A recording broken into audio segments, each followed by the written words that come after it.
Bangkok, as Aung San Suu Kyi prepared to meet with Pope Francis in Apiatar on Tuesday, Western outrage over her country's persecution of Rohingya Muslims contrasted sharply with the increasing confidence Asian investors are placing on her country.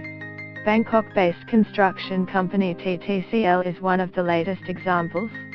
It is finalizing preparations for a $3.9 billion, coal-fired power plant in Kyu State bordering Thailand.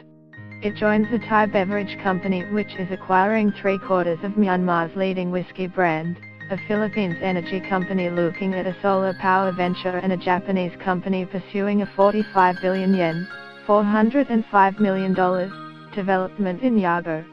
The US and the United Nations have described Myanmar's treatment of Rohingya Muslims as ethnic cleansing, yet companies are still keen on the potential promised by its semi-transition from military rule. We're aware of the internal problems in Myanmar, TTCL Chief Financial Officer Gobchae Tarzagar said. Still, some institutions from Thailand and export credit agencies are keen to give financial support.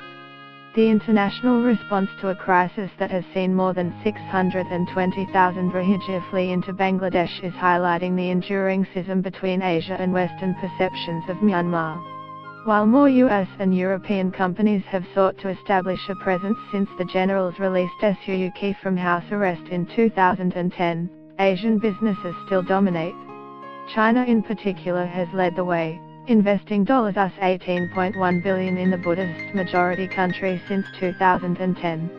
That is more than 4 times the $3.9 billion for the European Union, 63% of which came from the UK, and more than 100 times the $133 million for the US, almost all of which has come this year after sanctions were fully lifted. China invested $841.5 million just from April to October, according to government statistics. China has also been more proactive than the US or Europe in seeking a resolution to the refugee crisis, with Foreign Minister Wang Yi shuttling between Myanmar and Bangladesh this month to help find a solution that excludes the UN.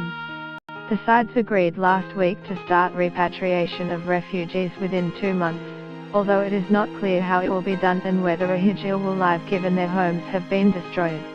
Get the latest news and updates emailed straight to your inbox. By submitting your email you are agreeing to Fairfax Media's terms and conditions and privacy policy.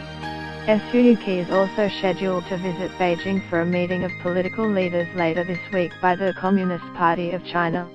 While it's unclear if the repatriation agreement will work in practice, it shows how China is seeking to be more active in resolving disputes abroad, according to Francesco Mancini, visiting associate professor at the National University of Singapore's Lee Kuan Yew School of Public Policy. There is a pattern here: wherever they have investments they get involved in diplomatic mediation, and that's the case in Myanmar, he said. The West does understand how to engage in this part of the world.